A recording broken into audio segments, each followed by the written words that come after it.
Oi, oi, pessoal, boa noite, tudo bem? Um prazer estar aqui de novo com todo mundo para a gente começar a nossa segunda live referente ao nosso estudo dirigido do livro Pedagogia Diferenciada. Muito bom que vocês estão aqui novamente e vou pedir para quem está entrando aí me dizer se o áudio está bom, se está chegando bem a imagem e o áudio, para a gente então começar o nosso tema.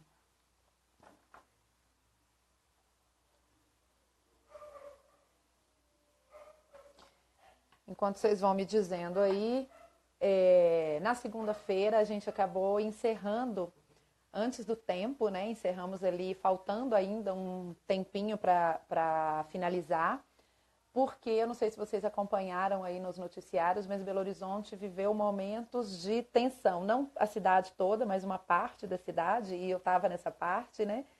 Que foi um período, uma grande chuva, inclusive com muito granizo, granizo, pedras de gelo gigantescas mesmo, e aí eu acabei tendo que encerrar porque a internet estava oscilando, realmente eu estava perdendo um pouco a concentração, porque o gelo estava batendo na janela, então acabou que com a internet oscilando, a gente encerrou, faltava um pequeno, um tópico ainda para falar do capítulo 1, que eu até fiquei de falar ontem, mas optei por deixar para hoje, porque aí eu já engato um tema no outro, tá bom? Bom, só para fazer uma introdução, seja bem-vinda, Thaís, que bom que você está aqui. Para fazer uma introdução, então, eu quero dizer para vocês que essa live faz parte de um grupo de 9 lives, que é um estudo dirigido que eu estou fazendo sobre o livro Pedagogia Diferenciada, do Philippe Perrineau, né? Então, das intenções à ação, esse livro aqui. E hoje é a segunda live, nós vamos falar sobre o capítulo 2 hoje, que é Pedagogia Diferenciada, Situação Atual. Mas antes disso, eu quero fazer uma breve finalização do capítulo 1 da live de segunda-feira, tá? Então vai ser bem rápido. Nós finalizamos então a live de segunda-feira falando sobre as explicações a essa desigualdade, né, que Philippe Perrineau coloca aí para um processo de construção de uma pedagogia diferenciada. E eu quero falar um pouco rapidamente agora sobre fracasso escolar e processo de democratização do ensino. Então, a ideia de democratização do ensino é algo que é moderno, apesar de ainda hoje, né, nesses tempos, quer dizer, esse livro foi escrito em 2000, mas ainda hoje a gente percebe a quantidade de professores, profissionais da educação mais contemporâneos pensarem algo muito parecido com o que Richelieu coloca no seu livro, que foi escrito em 1688, né? Chamado Testamento Político. E aí eu quero ler aqui para vocês, página 29, é bem rápida essa leitura que eu quero fazer aqui, para vocês verem como que, de fato, parece que a gente está falando da escola atual. Olha só. Assim como um corpo que tivesse olhos por toda parte seria monstruoso, um Estado também o seria se todos os seus súditos fossem instruídos. Se as letras fossem profanadas a todo tipo de espírito, ver-se-iam mais pessoas capazes de levantar dúvidas do que de resolvê-las. E muitos estariam mais propícios a opor-se a verdades do que a defendê-las. Ver-se-ia tão pouca obediência quanto o orgulho e a presunção seriam comuns. Então é muito interessante porque a gente pega esse texto de Richelieu, que foi escrito em 1688, num contexto voltado para a área política, mas quando a gente pensa na forma como os nossos processos educacionais, muitos deles, especialmente no que diz respeito às políticas públicas, são colocadas hoje, a gente parece que está lendo algo de hoje, né? Algo muito atual. Então é interessante que a gente tenha esse olhar pensando que esse processo de democratização da educação, ele vem acontecendo sim. É fato que muitas coisas mudaram e não tem como a gente contestar isso. E que bom que mudaram, né? Que bom que a gente teve um processo de democratização aí da educação. Porém, o passo como isso vem acontecendo é extremamente vagaroso, né? É bastante vagaroso. E principalmente porque as interpretações das propostas que surgem, às vezes, nos levam por caminhos assim muito tortuosos, né? E aqui eu tenho um exemplo. Por exemplo, a reflexão acerca da reprovação, né? A gente sabe que quando começamos a pensar no processo de ciclos de educação aqui no Brasil, muito pautado por aquela proposta lá da França, que é o que Perrenot descreve em vários livros deles, inclusive esse, a ideia era um apoio pedagógico mais intensificado contra a reprovação escolar, né? O fato é que havia um entendimento muito errôneo acerca, aqui no Brasil especialmente, quando nós começamos esse processo de ciclo, de que o processo avaliativo, no processo de educação, nesse processo avaliativo, todo mundo passava, né? Então, a proposta não é passar todo mundo independente das possibilidades, independente das questões. A questão é que era necessário se fazer uma retomada do que era esse processo educativo, como a gente vai ver mais para frente. Além disso, um apoio pedagógico, ele vem para tapar os buracos construídos ao longo de muitos anos. Então, essa é uma questão profundamente delicada quando a gente pensa no apoio pedagógico contra esse processo de reprovação excessiva, tá?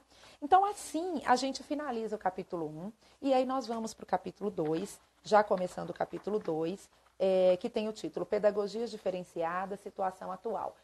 Esse capítulo, claro que ele traz uma situação lá do ano 2000, né, do início do milênio, quando Perrenot escreveu esse livro, mas ele está bastante adequado à nossa vivência atual, tá? E isso é muito interessante da gente perceber, porque caminhamos sim, né, 18 anos se passaram, mas a gente percebe diversos compassos muito semelhantes àquele período, tá? Então, por isso que eu acho que esse livro ainda é tão atual, né? Bom, Perrenot traz um histórico nesse livro do que foi esse processo de construção de uma pedagogia diferenciada. O fato é que a pedagogia diferenciada, ela se mostra profundamente necessária, especialmente quando conclui-se, né, a partir de muitas vivências. O fracasso escolar, ele não é uma fatalidade que vem apenas das aptidões individuais, mas ele muito da condição social da família diz sobre esse fracasso escolar. Então, isso é muito interessante, porque a partir daí justifica-se de forma muito pesada, muito firme, a questão da existência de uma necessidade de uma pedagogia diferenciada, tá? E aí ele vai dizendo que é o seguinte, muitas divergências teóricas e muitos protecionismos culturais contribuíram para retardar o desenvolvimento de uma pedagogia diferenciada. E por que isso? Porque as pessoas ficavam muito...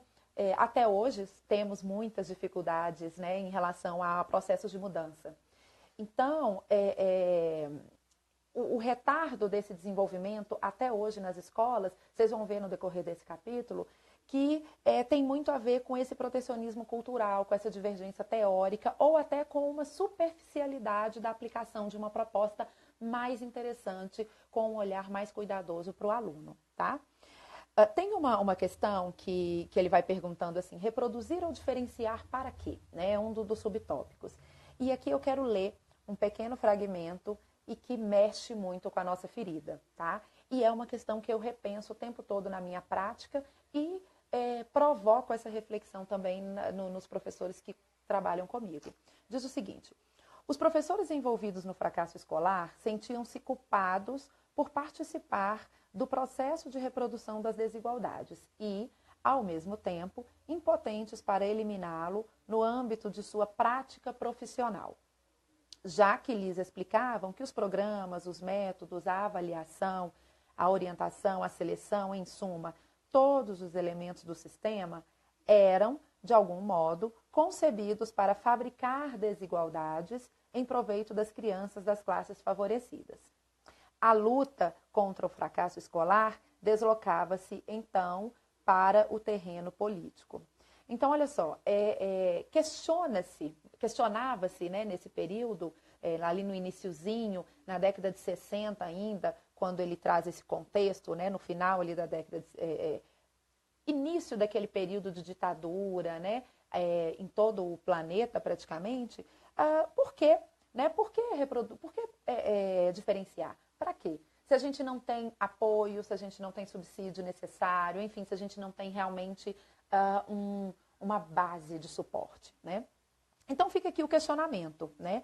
Mas também o contexto do período, como eu disse, sobre para que diferenciar, né? Se não há uma mudança de paradigma, né? Se naquele período não havia uma vontade de mudar o paradigma, de quebrar o que estava sendo colocado, para que provocar a diferenciação no processo de ensino, aprendizagem, no processo de educação? Era a pergunta que se fazia, tá? Para além disso, Perrenot vem colocando também que havia um processo de diferenciação que ele caminhava dentro de um período de crise e também de ceticismo, né, da época. E se perguntava muito, né, o que fazer, mas se perguntava o que fazer para os educadores. E aqui é um dedo na ferida muito profundo, né? Diz o seguinte, que Salvi Girard, num livro de 1974, em estudos pioneiros sobre a desigualdade na escola, já propunham um postulado que permanece pertinente.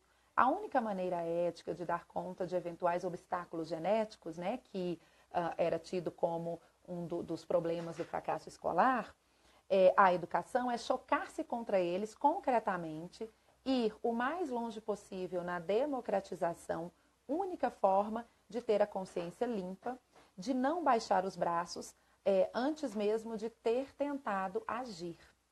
Pode-se adotar a mesma atitude com os obstáculos políticos, ainda mais serenamente, porque eles possibilitam, mais do que o DNA, uma ação coletiva determinada. A questão é que é o seguinte, como ele diz aqui, né? Ok, não é necessariamente biológico, né? Não é necessariamente uma aptidão inata da pessoa ou uma falta de aptidão. Tem uma questão que é política social. Mas como provocar essa diferenciação? Como buscar esse processo de diferenciação num contexto que na época e ainda hoje, talvez na época um pouco mais, nós vivíamos um período de política, um período político muito enrijecido, muito endurecido, com uma tendência a não perceber como importante e como interessante para as bases do poder, né, estabelecido, um povo que refletisse, um povo que tivesse uma consciência ampliada, tá? Então, ele diz que vai se tornando difícil. Ele coloca, inclusive, vou voltar aqui um pouco, porque precisa de se ter ali uma explicação para o que ele vai dizendo aqui. Que não necessariamente a gente precisa... não é fácil mais afirmar que os governos nada fazem contra o fracasso escolar. Fato é que muitas políticas existem, né? Que são feitas as políticas, que as políticas vêm sendo construídas ano após ano, apesar de tantos obstáculos. A grande questão que ele coloca é que existe uma grande descontinuidade de políticas, isso a gente vivencia muito aqui no Brasil, né? No nosso país a gente percebe isso. Entra um político, cria-se toda uma estrutura. Sai esse político, essa estrutura ela é reorganizada. Mesmo assim, é importante a gente perceber que parte dessa estrutura ela fica funcionando, né? O que entra depois, apesar de ter uma descontinuidade das grandes políticas, mas muito dela fica, tá? Então, essa variação entre as ambições, os meios, a pouca coerência entre as intenções democratizantes que ele coloca, a pequena manifestação nos programas, na avaliação, enfim, tudo isso vai dando uma morosidade nesse processo de diferenciação da pedagogia, tá? Mas uma coisa que ele traz aqui que é muito interessante é o seguinte, que é momento do professor, né, do profissional da educação, se perguntar o que eu estou fazendo para provocar um processo de construção de uma pedagogia diferenciada sólida, tá? Que tipo de ideias, de propostas eu estou fazendo ou estou só esperando, tá? A questão é que o que a gente vê, como a gente viu ali no capítulo 1, é que a culpa, vamos dizer assim, entre aspas, recai sempre sobre quem? Do fracasso escolar, recai sempre sobre quem? Sobre o aluno, sobre o estudante e sobre sua família. E aí até coloquei aqui que a proposta é muito mais colocar a roda em movimento. É mais ou menos aquela história. Quando quando um doente morre, a gente não fala que a culpa da morte dele foi porque ele ficou com preguiça, não se esforçou muito para se cuidar, né? Para sarar, para se curar, ou a família dele não ajudou ele se curar, né? Geralmente, essa culpa, entre aspas, recai o quê? Sobre o profissional, né, que estava tratando ele, no caso o médico, ou sobre ainda a própria medicina, enquanto instituição, enquanto sistema ampliado, né? Então, a medicina não encontrou formas de trazer a cura para determinada doença, para determinado acontecimento. Mas, quando a gente volta lá para a educação, a culpa do fracasso escolar, então, o aluno tomou bomba porque ele não se esforçou, né? Porque eu dei minha matéria, tá? Eu dei os para-casas, eu apliquei as provas, né? Eu me esforcei. Ele é que não se esforçou para aprender o que eu estava passando. Poucas são as vezes que a gente questiona, peraí, o que eu fiz que talvez tenha provocado nesse aluno ou não provocado nesse aluno a vontade de ir adiante, de estudar, de se envolver, tá? Então, é claro que, gente, não existe algo que seja completamente satisfatório, tá? Eu até coloquei aqui, né? Existe algo que seja completamente satisfatório? Eu não sei. Eu realmente não tenho essa resposta. Mas, muito provavelmente, não tem. Não existe esse algo que seja completamente satisfatório. Não existe, assim, um sistema pedagógico que seja completamente satisfatório. A questão, como eu disse antes, é fazer a roda girar, né? De forma mais satisfatória para o principal envolvido no processo, que é quem? O nosso aluno, tá? A questão é que a gente vê muito as pessoas se posicionarem, os profissionais se posicionarem sempre apontando o dedo para o aluno, né? Então, é o aluno que não quer, é ele que não se envolve, é ele que não estuda, é ele que não faz, é ele que não gosta, é ele que não se adapta a nada, tá? É importante fazer essa autocrítica. E aqui é o convite a tocar na nossa ferida, né? Porque aqui a gente lida com ego, com vaidade. E eu sei que a nossa classe é extremamente vaidosa, sim. Quando a gente fala de professores, né, por exemplo, a dificuldade de receber um feedback negativo de uma família, por exemplo. Quantas vezes nas escolas chegam as famílias para questionar, sei lá, uma tarefa de casa, uma atividade feita, um trabalho solicitado, ou mesmo uma nota. Eu não estou dizendo aqui com isso que os profissionais estão sempre errados, tá, gente? Aqui não é a ideia de apontar, de apontar culpados. É realmente um convite a gente tocar na nossa ferida e repensar os processos educativos a partir da ótica do aluno, que é o principal interessado, né? Que é o nosso objeto principal quando a gente pensa em educação, tá? E aí depende da idade, ok? Então, muito já se tentou no que diz respeito à construção de uma pedagogia diferenciada. Muito já se tentou mesmo, né? Então, uma aula menos frontal, né? Onde o professor não esteja lá na frente como detentor do conhecimento e o aluno só recebendo. Turmas multisseriadas, né? Com várias idades, vários processos de aprendizagem, com processos de aprendizagem diferenciados na mesma sala para que eles juntos talvez conseguissem se encontrar melhor. Também tivemos ali uma iniciativa há um tempo atrás, ainda hoje em algumas escolas isso permanece, de professores que mantinham os seus alunos, né, que seguiam esses alunos durante ali 2, 3 anos, de forma, dentro do ciclo, né, de forma a acompanhar esse aluno mais de perto. Enfim, uma série de possibilidades que já foram tentadas, mas com pouco retorno efetivo. E aqui eu fico me perguntando se esse retorno efetivo, essa falta de retorno efetivo, não tenha sido porque nós pensamos muito mais na estrutura e pouco no objeto principal. E aqui eu estou chamando de objeto, gente, mas apenas para colocar uma palavra, tá? Mas é do aluno, o foco, né? Ao invés, então a gente pensou muito mais na estrutura do que necessariamente no nosso aluno, tá? Gente, pessoal que está chegando aí agora, a gente está prosseguindo e mais para frente, no final, dou uma paradinha para cumprimentar todo mundo, tá? E aí, diversos sistemas, aqui ele até coloca, né, que diversos sistemas educativos imaginaram ou decidiram a criação de ciclos de aprendizagem de 2 ou 3 anos, tá? Que é, por exemplo, aqui no Brasil, né, a gente tem a partir de 2000 e pouco, não me lembro, não recordo exatamente agora qual que foi o ano, mas a mudança de seriação para ano, né, e aí tivemos então aí a inserção de 9 anos, né, na educação fundamental, e a divisão disso em ciclos e não mais em série, e aí teve toda aquela estrutura, inclusive até hoje tem-se a fala, né, de que no ensino público não se repete mais o ano, não se reprova, né, porque é proibido, né? E aí eu acho que faltou um pouco de entendimento, como a gente já falou aqui antes.